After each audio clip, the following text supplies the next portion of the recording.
कौम अमर बिल मारूफ के साथ हुकूमत के शिकार पर निकले चूहों पर तरस आ रहा है। इनके जनाजे पर नया पाकिस्तान बनेगा। शहबाज शरीफ जहां भी बूट देखते हैं पॉलिश करने लगते हैं कि वजीर आज़म बना दो, अब उचकन संभाल कर रख लो, किसी और को देना पड़ेगी। इमरान खान की मानसेहरा में गरज बरस।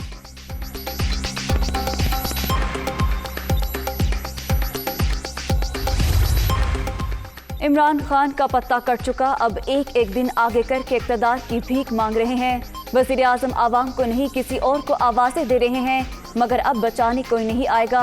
हुकूमत ख़त्म होते ही इनकी चोरी की ऐसी दास्तानें सामने आएंगी कि लोग कानों को हाथ लगाएंगे। मरियम नवाज का कारकुनों से खिताब।